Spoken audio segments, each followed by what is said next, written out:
Wait, how does this work? You just press the button. This one? No, not that one. You're listening to Press the Button, a Ploughshares Fund podcast dedicated to nuclear policy and national security. Everything seems impossible until it happens. Everyone would be affected by a nuclear war. Our government is planning to spend trillions of dollars to develop new nuclear weapons that we don't need. You can't win a nuclear war. We are all experts on nuclear weapons because we are all going to be affected by those nuclear weapons. And here's your host, Joe Cirincione.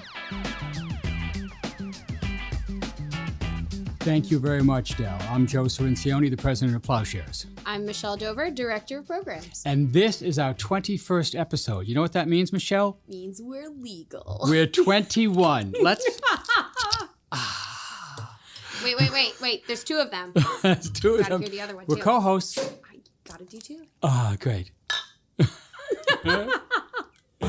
So we have fun doing this podcast, as you can tell. And one of the reasons is we get to talk to some of the smartest people with the best ideas on nuclear policy and national security. And we try to give you an insider look at the policies and politics in Washington. You can learn more about what they're doing and what we're doing by going to our website, ploughshares.org. And if you've missed any of the previous 20 podcasts, isn't that great? It is. You can download them up there or wherever you get your podcasts. And please, if you like what you hear, rate us. We would love to have your rating. We'd love to hear what you think about the podcast. Share it with your friends and family. Today, we're going to be starting with Early Warning, in which I will be joined by our Director of Policy here at Ploughshares Fund, Tom Collina, and my other guest is you, Joe. Well, I have a little pull here. I wangled my way back into Early Warning. And we'll start by discussing your latest piece found on defenseone.com, which is timely given that we just observed the 70th anniversary of the Soviet Union's first successful atomic bomb test last week. Yes, it's a happy birthday to the nuclear arms race. And we'll also be looking at what Congress is doing now in 2019 to put the brakes on the new arms race that we're seeing. Then, as is our new tradition, we'll answer a question from one of our listeners. I love this new tradition. I really do. I love answering the questions, and we have one from Patrick in Tennessee that we'll be addressing later on. And as a reminder, you can send in any questions you have to press the button at ploughshares.org. And we'll do our best to give you an answer on the show. And wait around after I answer the question to hear my interview with Barbara Slavin. Barbara's one of the most savvy observers and commenters on U.S.-Iranian relations. She's at the Atlantic Council, and she has one of the best titles I ever heard for a book. Her book is called Bitter Friends, Bosom Enemies. I love that. Iran, the U.S., and the Twisted Path to Confrontation. She's a regular commentator on U.S. foreign policy in Iran on NPR, PBS, and C-SPAN, and now on Press the Button. But first, the news. And now, Early Warning. Early Warning. Early Warning. Early Warning. A 7-minute synopsis of this week's nuclear news. Welcome back to Early Warning. I'm your host, Michelle Dover, Director of Programs here at Ploughshares Fund. And today I am joined by Joe Cirincione, President and also co-host of the podcast with me, and Tom Collina, Director of Policy here at Ploughshares. Gentlemen, welcome. Thank you, Michelle. Beautiful morning in Washington, but we're going to talk about some heavy stuff. So let's get started. Joe, August 29th, it's known as the International Day Against Nuclear Tests because it's the anniversary of Kazakhstan's decision to close the nuclear testing site in 1991. However, it is also the anniversary of the Soviet Union's first nuclear weapons test, which the U.S. called Joe 1 on that very same site. So, Joe, typically we focus on how August 29th, 1991 was the end of an arms race. But which anniversary is more striking to you today? To me, we have to celebrate the grim anniversary of the beginning of the nuclear arms race. I mean, that's when it really started. That's when the Soviets tested their first atomic bomb. It was a surprise to U.S. officials. It was a surprise to the world. We thought we were going to be able to maintain an American monopoly for decades. We did not. And that's when we were really off to the races, the first time that the American public started to fear what the Soviets, who had been our allies, could do to us. President Truman, in reacting to this, publicly embraced more arms control. The Democratic-led Senate embraced more arms control. The UN was talking about arms control, but privately, Truman accelerated the nuclear bomb program. We then had about 200 atomic bombs. He ordered more to be built. More ominously, he started the H-bomb program. This is the fusion bomb, the weapons we now have, many, many, many times more powerful than the Hiroshima and Nagasaki blasts. Again, we couldn't maintain a monopoly on this. By the early 50s, both the U.S. and Soviets were deploying these weapons that American scientists had called genocidal. They had no military purpose. They would kill hundreds of thousands of civilians, but we started deploying them in the thousands. All that began August 29th, 1949, and we're still living with this legacy today. Well, in bringing that arms race to the present day, Tom, before the House and Senate left for the August recess, they passed their respective versions of this year's defense spending bill, the NDAA. A conference committee will now convene to reconcile the bills into a final version. What are the provisions that the nuclear policy community will be watching most closely? Sure. Thanks, Michelle. I want to point to a letter that came out just earlier this month from 18 senators, Democrats, who are looking to support some of the key provisions that the House passed under the leadership of Adam Smith and the House Armed Services Committee that are not in the Senate bill. And those 18 Democrats include 4 presidential candidates. So these are going to be high-profile issues going forward. And the issues that they focused on that are in the House bill, one is President Trump's request for a new low-yield nuclear weapon. They see this weapon as very dangerous, very destabilizing, more usable, and in the hands of President Trump, very concerning. They also support the extension of arms control. So, for example, the New START treaty that expires in about 18 months, that the administration has so far said they do not expect to extend. And on the INF treaty, which President Trump just withdrew from, and the Pentagon is now developing weapons that would previously have been prohibited by INF. So those 3 issues we're tracking very closely. Senate Democrats are working with their leadership to try to get them to match the very good language that the House passed.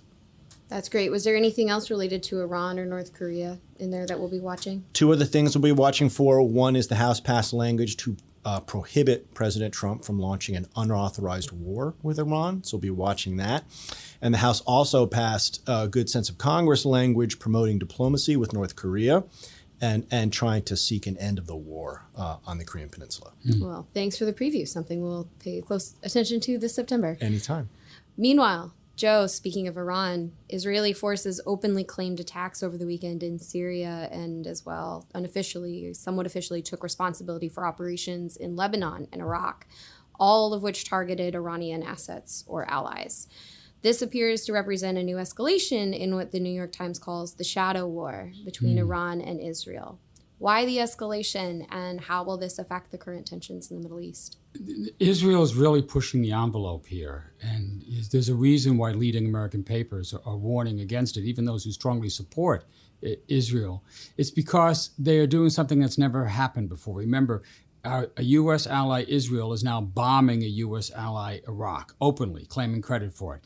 In the bomb, we think it was a drone blast in Iraq. It killed the leader of an Iranian-backed Iraq militia group. So it's an Iraqi militia, but Iranian-backed, so you're coming real close to killing Iranians. And we may be already doing that with the Israeli attacks in Syria, which are killing again, Iranian-backed commandos. And over in Lebanon, they just bombed a site not far from Hezbollah's office in Lebanon. So they're really raising the stakes here. Fortunately, in the rest of this podcast, we get to hear from Barbara Slavin, who's been tracking this very closely, and she unpacks it a bit for us the way Rob Malley did a couple of episodes ago. They both warn that the Middle East is a tinderbox, and Israel and the United States are throwing matches. So we still have a little bit of time left since you guys were both so efficient. I want to pull on this thread a little more. The U.S. is now in a situation, as you laid out, where one ally is bombing essentially another ally. They're trying to figure out with Iran how to resolve this nuclear issue. Are these linked? Are we going to see an effect between them? Well, you might say they're both linked in the sort of inaction of the United States administration. The U.S. is absent. What do we have? Jared's peace plan? Is that what we're waiting for to solve this? The U.S. is standing by the side. They should be putting the brakes on Netanyahu. Instead, they're giving him a green light. Well, and with that, thank you both for joining us. Thank you, Michelle. My pleasure.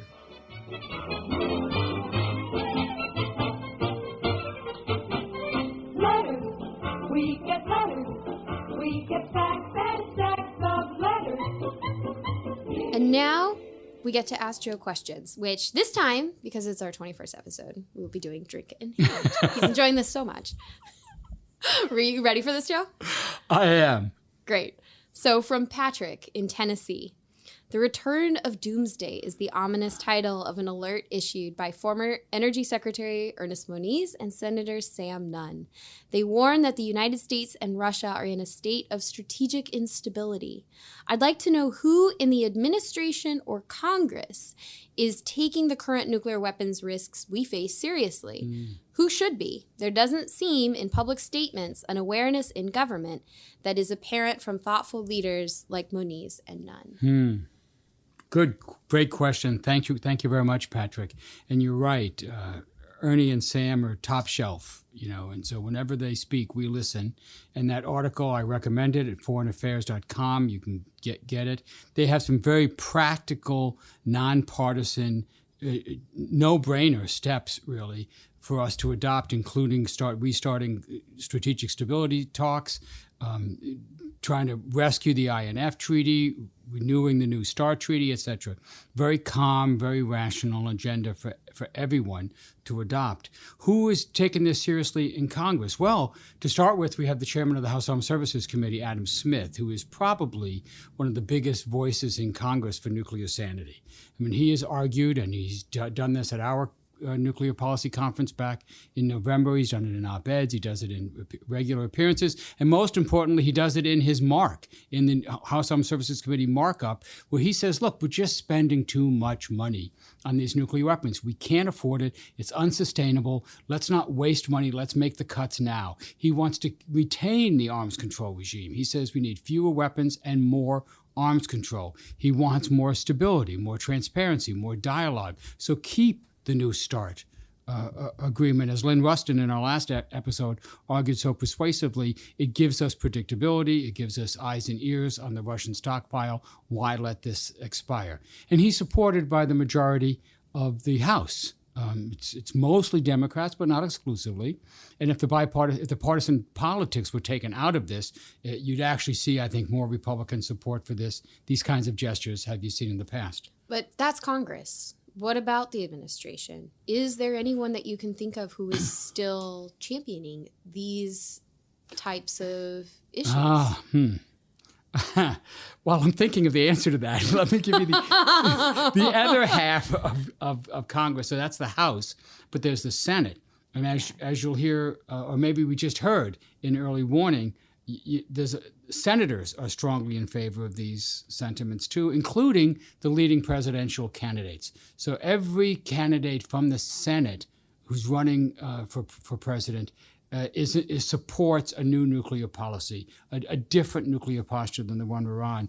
In the administration, I think number one, the nuclear posture we have is terrible. It's outmoded. It's Cold War thinking resold as new thinking. There's a group of people in this town, new young Dr. Strangeloves, who are supporting a return to 50s, 60s thinking about actually using nuclear weapons, about fighting and winning a nuclear war. It's scary stuff, and we have a president who just doesn't know that much about this stuff, but thinks he does.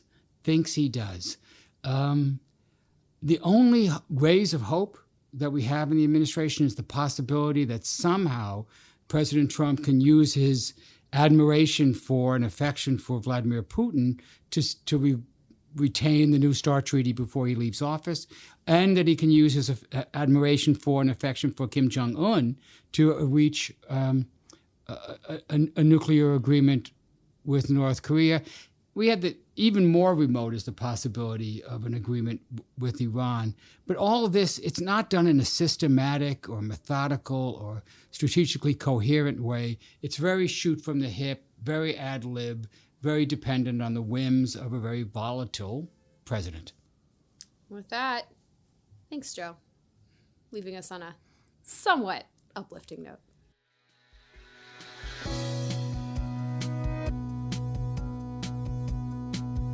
I'm delighted to be here with Barbara Slavin, the director of the Future of Iran Initiative at the Atlantic Council. And Barbara, you are the perfect person because I'm confused.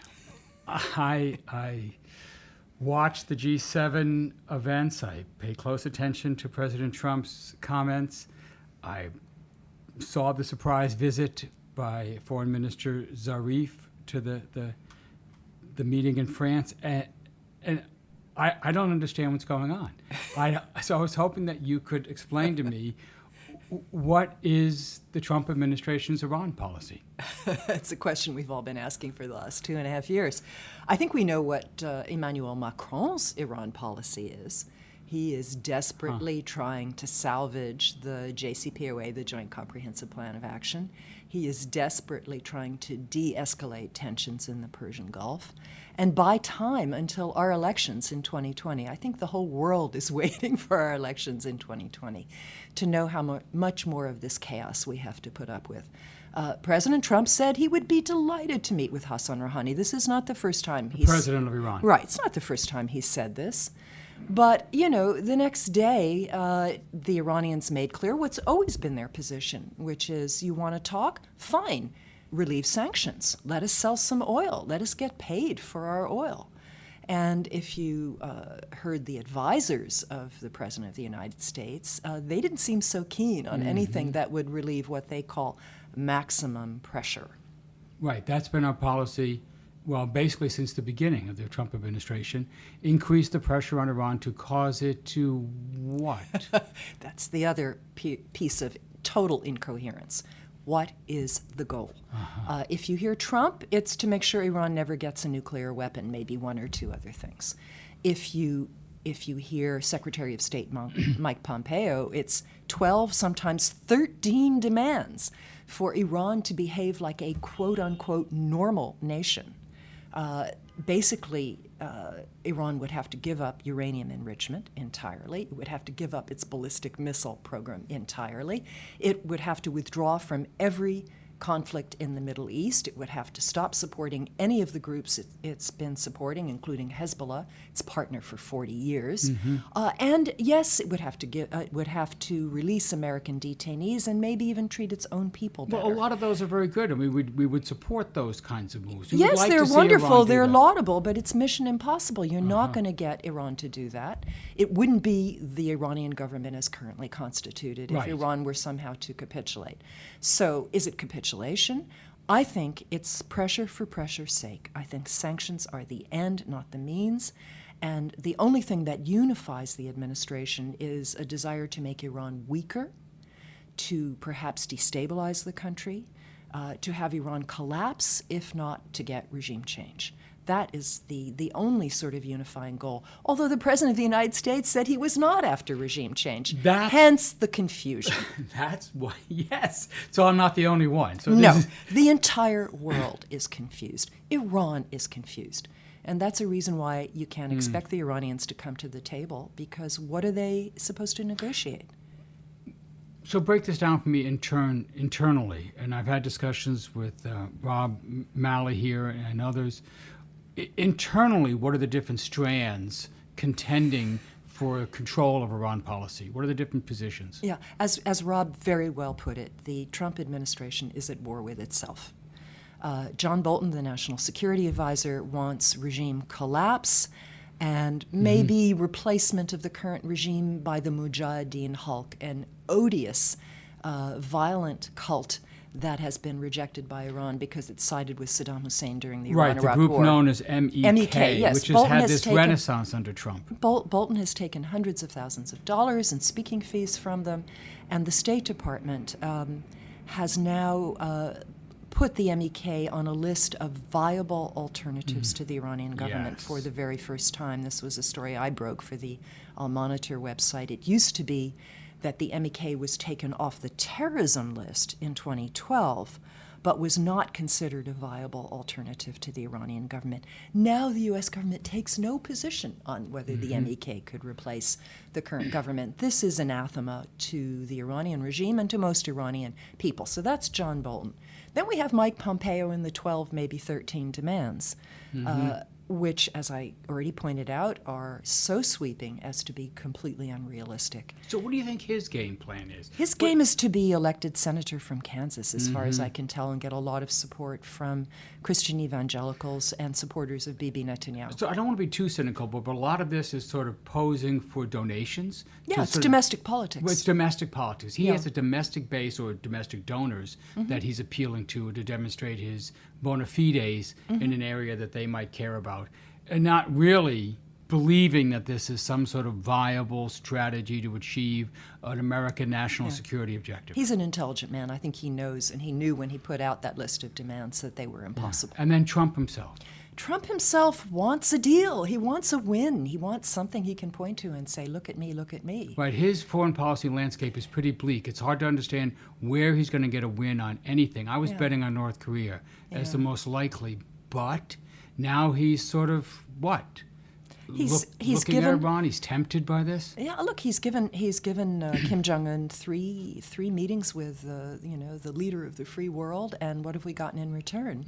The North Koreans still, knock on wood, are not testing nukes, but they're popping off missiles every day, practically every day, multiple times it seems. See, I think actually this is separate, but I think Kim Jong Un would like a deal. It's just this administration seems incapable of actually negotiating one. Well, look. In the case of both Iran and North Korea, it requires sanctions relief, which is something that the administration does not seem capable of providing. We have Bolton in particular, who's Mr. Maximum Pressure on both North Korea and Iran, and who contributed during his last time in office under the George W. Bush administration to the destruction of the agreed framework with North Korea, which prevented it from developing nuclear weapons, and who actively opposed a so-called grand bargain with Iran. So look good. I'm glad you brought that up because it's come up recently. That from Bolton himself. Tell me. In a radio interview, he said, of course we'd be happy to negotiate with the Iranians, but we want a quote-unquote comprehensive deal. That sounds a lot like the grand bargain that was discussed in 2003, which Bolton, of course, opposed, and the U.S. didn't even reply to. But this is a viable school of analysis of strategy, which says that what you have to do with a foe, an adversary, is not just deal with one aspect of the problem. This is the criticism of the Iran anti-nuclear deal, the JCPOA, that it just deals with nukes. No, you have to deal with everything all at once. And they harken back to 72 with Richard Nixon and his opening with China, where the Shanghai communique dealt with a lot of the issues that we have with China, not resolving them, but sort of saying this is the framework, right? So this is what you have to do with Iran. But when the Iranians proposed this back and when in we had all those troops in the region, about 250,000 troops on Iran's borders. So just remind us all of what happened there. This was a proposal that was kind of a trial balloon. It was approved by Iran's supreme leader. It was written in part by Javad Zarif and by Iran's ambassador to France at the time, a guy named Sadek Karazi, who was related by marriage to the supreme leader. It was delivered by the Swiss, who represent our interests in Iran. Right, I've talked to the Swiss ambassador who put the paper into the fax machine at his end. Right, it was sent by secure fax to Washington. I believe it was hand-delivered to the State Department. It was read with interest by Colin Powell and his deputy, Rich Armitage, and the U.S. never replied because in 2003, U.S. had just overthrown its second Muslim leader, Saddam Hussein, and the attitude was, well, maybe Iran is next. At least that's what Bolton said at the time. I've quoted this a lot. When Bolton was asked by the press in the summer of 2003, when the Iraq War was going well, what lessons should North Korea and Iran draw from the war, he said, take a number. Take a number. Like, so, you're you know, next. Anyway, so it's just so funny. I mean, it's not funny. It's sad, but ironic that now Bolton is talking about a grand bargain with Iran. I think deliberately because he knows it's impossible. He doesn't want an agreement with Iran. He doesn't want an agreement. Right, so he wants capitulation or collapse. So this is the tactic. You pose this labor of Hercules. Get me the golden fleece, you know, and then we'll have peace. Yeah. Right, and knowing it's impossible. Right. Now, I don't know if Trump gets this. I mean, look, as you say, he's just looking for a win, but I don't think it's too promising. Okay, but let me play this out just a little bit more. You know, one of the things that Trump's administration is known for is the ability to take parts out of the car and replace them with other parts. So I don't, you know, we're on our second Secretary of Defense, or depending how you act on it, you know, there was an acting Secretary of Defense. Nobody even can remember the Secretary of Defense's name, but people come and go as we go along. I'm not sure how many people are actually in the administration that were there at the beginning. What if Pompeo does run for Senate and he goes? What if John Bolton goes too far and is replaced? Is it possible that Trump could make a deal? I just think we're running out of time, you know. And this is a process. This takes real work. A lot of us I've suggested that, I mean, if Trump were serious, he would do at least what he's done with North Korea. He'd appoint a special envoy for Iran, someone with a proven track record of dealing with Iran successfully in the past. And there are a half dozen of them who worked for Republican administrations, who have a relationship with Iranians. But they haven't done that. I mean, there's Steve Biegun, right, for North Korea. We don't have that for Iran. And meantime, we've sanctioned Javad Zarif, who is the guy the foreign minister, you know, who would lead the negotiations with the United States. So, you know, tell me how this works. So tell me about the sanctions, about that strategy. What do they hope to achieve by that, and is it working at all? I think in this case they're running out of things to sanction in Iran, and so it's simply punitive and petty. When Javad Zarif comes to the United States, he's a very effective spokesman for his administration. He is. I've met with him. You've met with him. Gives lots hundreds of Americans have met with him. Right. Gives lots of interviews, all the rest. And so they think somehow this is going to clip his wings. Well, just after they did this, they invited NPR and NBC News to Tehran, where they interviewed Javad Zarif, and did a number of very interesting dispatches on what Iran is like now. So, I mean, they can't shut him up. He's very effective. He'll always find ways to get the message across. It was just pettiness. Okay, so then now tell me what you think Iran is thinking right now. And this is as complicated as saying, you know, what's the U.S. thinking? Again, it's not a single state actor. There's lots of forces going on inside of this Iran. So let's just take this one little piece.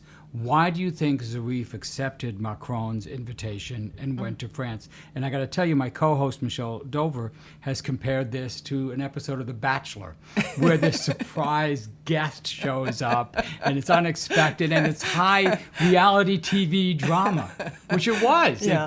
Well, I look, first of all, it shows that the U.S., by sanctioning Zarif, has once again isolated itself completely. Oh, right. If Macron was being invited to the sidelines of the G7, it's very prestigious, right? But what it mostly shows, I think, is that Iran wants to look reasonable, wants to look like it is willing to entertain various proposals for new negotiations.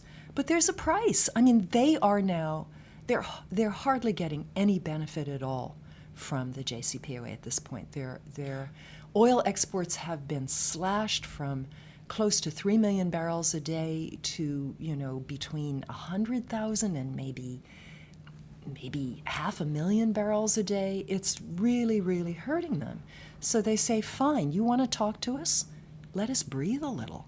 And so there are a variety of proposals. Macron has one to essentially give Iran a line of credit so that it can buy food and medicine, which are not supposed to be sanctioned, from European companies through a mechanism called Instex, which has been set up by the But the European U.S. Union. sanctions are impeding food Well, and medicines yes, because from going to Iran. we've expelled Iran from the international banking Right, system. so this is a real humanitarian crisis that is developing in Iran. It's huge. People are Iranian dying. people who are we dying. hope to win over. Yeah, well, are dying. there's another question about whether that's really a goal. I don't think it is. But no, people are dying. They can't get cancer medication. We're going to have an event on this at the Atlantic Council in October. It's quite disastrous. So the Iranians are saying, fine, let us breathe a little, let us get food and medicine, let us get some benefit from the fact that we were at least a major oil exporter. And President Trump actually expressed some interest in this idea at his press conference. He talked about a credit line. Again, irony of ironies. He's complaining that the Obama administration gave Iran $150 billion. That's his claim. Yeah, well, it was more like $50 billion, and it was Iran's own money. It was Iranian oil revenues that had been frozen in foreign bank accounts. And there was a little more money. It was compensation for weapons that Iran had ordered and that were never delivered after the 1979 revolution. And it was paid for in cash because Iran can't use the banking system. So he's complaining, Trump's complaining about this and how, Obama was hoodwinked. Meanwhile, it sounds as though he's willing to sign off on a $15 billion credit for Iran to buy food and medicine. Now, we'll see if Bolton accepts that and so on. But, if what that do the happened... Iranians think? Would that... That would keep them from going far outside the deal. They're already sort of cheating around the edges a little bit. They're breaching some of the limits in the JCPOA. I don't think this is going to result in the summit that Trump dreams of. Meaning a meeting. But it might keep them from with going. Rouhani. But it might keep Iran from really going outside the limits of the JCPOA. So if there was going to be a summit, it would be in September. It would be during Rouhani's visit to the United Nations. Ain't gonna happen. Ain't gonna happen. Okay, come back in October. We'll check. Ain't gonna happen. Okay. Maybe. I mean, look. If he fires Bolton, if he appoints an envoy, if he gets serious, maybe. But I just don't see that happening right now. Okay, so let's check in on the other players in the region, because this is not just a U.S.-Iran conflict, and it's not just a U.S.-Iran deal. That's why the Europeans are involved, Russia, China, etc. But, unlike in Northeast Asia, where we don't have any allies who want the United States to go to war with North Korea, in the Middle East, we have allies who do want some kind of military conflict with Iran. Israel, Saudi Arabia have talked frequently about a bloody nose attack, a pushback, restoring deterrence. Some might want a full-out war. It's unclear. What's happening with them? What's happening? Let's start with the UAE. Well, I think actually a lot of folks have gotten cold feet. You mentioned the Emirates. You remember that the Iranians shot down a drone, a U.S. drone, which they said was over their territory. The U.S. said, no, it was over international waters. Very sophisticated, very expensive drone. And the Iranians shot it down, and the U.S. was getting ready to retaliate. Yes. And President Trump stopped the attack, he claims 10 minutes before. Yes. Because he was worried about Iranian casualties. I don't think so. I think he was worried that it would lead to a wider conflagration, and the Emiratis were terrified that they would be the ones who would bear the brunt, because they have these shiny cities, very close to Iranian missile range, very easy for Iran to hit. As this is one of the few areas where I agree with Tucker Carlson. And apparently he played a role in this, telling you do this, you start a war, and this is going to lead to a global recession, and you're going to lose the election. I mean, the real reason Trump called off the strike is because of that, because he was told by his base that you will not get reelected if you start another war. Yeah. But the Emiratis also got cold feet, and I think they communicated that. I don't think the Saudis were that gung-ho. The Israelis have adopted a different strategy, which is they get carte blanche from the Trump administration to attack Iranian targets pretty much throughout the Middle East. So we've seen that beyond Syria, and Lebanon, where they've hundreds of attacks. Where they've attacked many times in the past. Yeah, they're now attacking Iranian targets in Iraq. Yes. And this is, as far as I know, this is the first time this has just happened. This is the first time it's been acknowledged. I think there've been a couple of them. Yeah, yes. Apparently drone attacks blowing up arms depots. Yeah, and the U.S. says that it's not involved, but I think they would have had to inform the U.S. because we have 5,000 troops there still. And of course the Iraqis are furious. And, this could lead to the Iraqi government basically expelling the United States from Iraq. Certainly could lead, that would lead to much more Iranian influence. Already Iran has tremendous influence there. But it would be a very worrisome development. And of course, one of the complaints about the JCPOA is that it did not push back on Iran's quote-unquote malign behavior in the region. And this would just open up Iraq even more, I think, to Iranian influence. So it's a dangerous game the Israelis are playing. They will argue, well, they have to because they're precision-guided munitions that are a threat to them. But I think they have to be careful. They may go too far, and we may see. We've already seen Iran apparently try to send armed drones into Israel. So what happens if we get an Iranian-Israeli conflict? Does the U.S. just sit by? What happens then? Well, this is why I was so struck by the Washington Post's editorial this week, the day we're recording this interview. It's called Israel's Ominous Escalation. Airstrikes raise tensions with Iran and pose new risks for the United States. And this is from a paper that's extremely sympathetic to Israel. I don't know who exactly wrote this, whether it was Fred Hyatt but this is a group of people that were in favor of the Iraq War, that have been pro-Israel, pro-Likud, and pro-backing Benjamin Netanyahu over and over again. And it says things like, look, Israel clearly has a right to defend itself from Iranian attacks, et cetera, but they also say very nicely to Mr. Netanyahu, he might consider this a good moment to escalate with Iran for his own political objectives. He may also believe that Mr. Trump will not object, even if the result is damage to U.S. interests. Unfortunately, on the later point, he's probably right. What do you think? What would your advice be to Israel on this? Well, look, I'm not going to presume to give them advice. They've been involved in a cat and mouse game with their adversaries since they were created. No more major wars, but lots and lots of covert activity, lots of what they call targeted killings, what most people just call assassinations. It's a country that's assassinated indirectly, Iranian scientists in Tehran, in the heart of Tehran. They pulled off a raid of a warehouse in Tehran and removed materials related to Iran's nuclear program.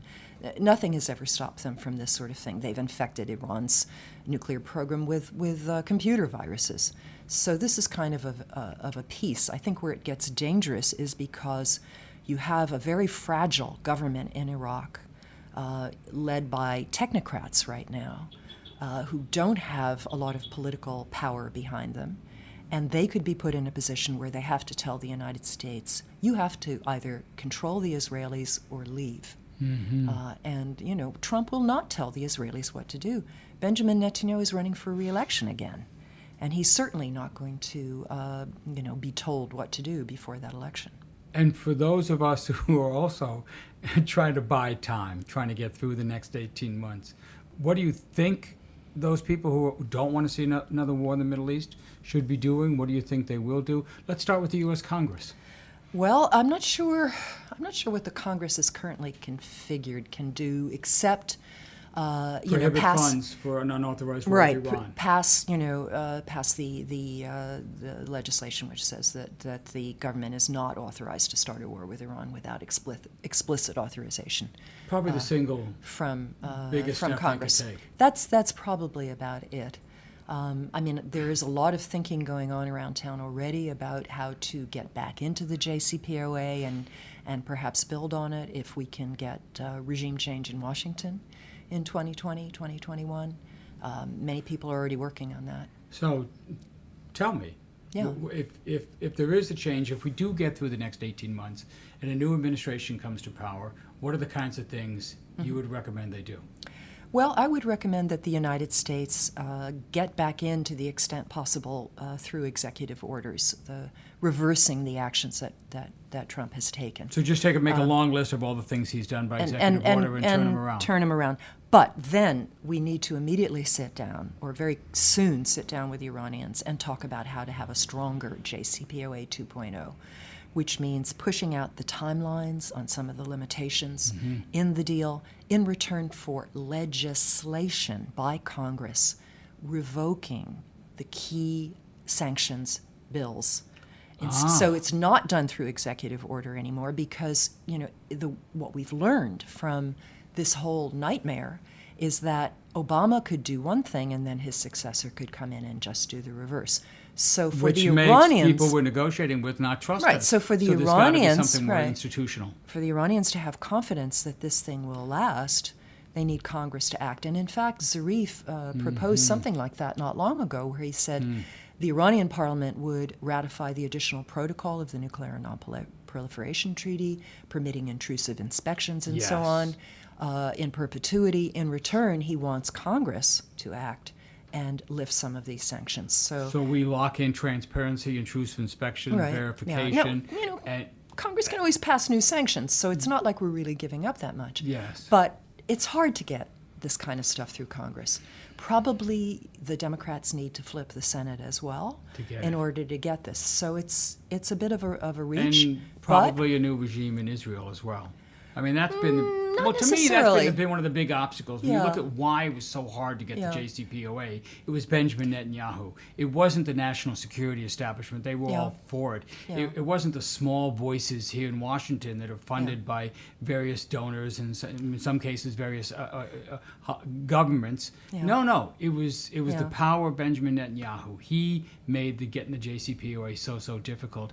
If he's not there, it could be a completely different... We need to have a mechanism for conflict resolution in the region that includes Israel and Iran, and that's tough because the Iranians won't sit down with the Israelis. I'm sure the Israelis would happily sit down with the Iranians. Right. But we need to be thinking about that, and we could start with the Arab neighbors across the Persian Gulf with Iran. At least begin with that if we can't get the Israelis as a formal part of such a discussion. But that can be done separate from the nuclear deal. I don't think we're going to get a grand bargain, but I think we can get pieces of the bargain. Perhaps if not simultaneously, then one after the other. But certainly we need to have those conflict resolution discussions. They're very important. And the Iranians have to get real about Israel. Look, if the Arab states, if Saudi Arabia and the Emirates can openly consort, Bahrainis openly consort with Israelis, it's time that Iran buried both death to America and death to Israel. It's simply outdated. Israel's not going anywhere. Iran's not going anywhere. Right. But the first piece is to get back into the JCPOA. And maybe down the road we can put some paint over those building-size posters they have in Tehran. You've been to Tehran many times. 9 times, yeah. 9 times. Yeah. Reporting for various... news organizations, Tell us a few of the ones you've been with. For my initial trips, it was with USA Today. I was their diplomatic correspondent. But I've also written for The Economist and The New York Times and Politico and Al Monitor. Now tell me about Al Monitor so our listeners can understand what this is. Al Monitor is and where they can terrific. find I was in at the beginning. It was launched in the spring of 2012, and it was a way to explain the Middle East to an American audience and also beyond, really, to an audience throughout the Middle East. So there's coverage from every Arab country, from Turkey, from Israel, from Iran. Reporters on the ground, a big bureau now in Washington. And follow it on Twitter? I'll monitor. What's your Twitter handle? Barbara Slavin 1. Barbara Slavin there's 1. a librarian in Massachusetts who got to Twitter before me. So she's Barbara Slavin. She gets a lot of tweets that she is quite confused about. She's a librarian in Framingham, Massachusetts. And a very nice lady, but she's not really interested in the Middle East or non-proliferation. I see. Before we leave, just tell us a little bit about the Atlantic Council. Where can people write for more information? They can go to atlanticcouncil.org.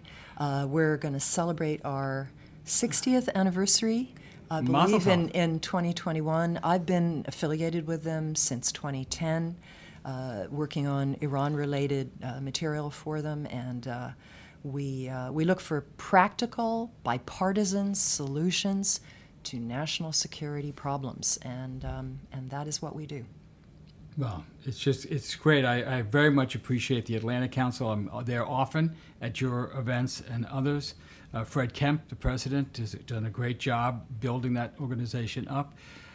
And you've done a great job today on the podcast. I want to thank you very much, Barbara, for coming in. It's always a pleasure talking to you. I learned a lot. I hope our listeners did too. And I want you to promise to come back and update us as the year goes on. I would love to. Thank you.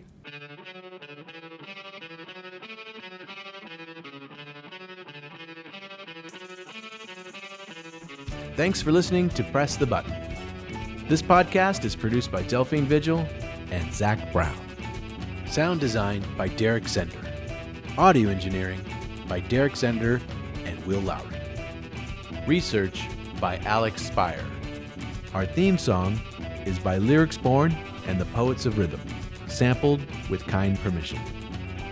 Additional music by San Francisco-based bands 17 Evergreen and the Society of Rockets. To continue the dialogue and support our work, visit ploughshares.org.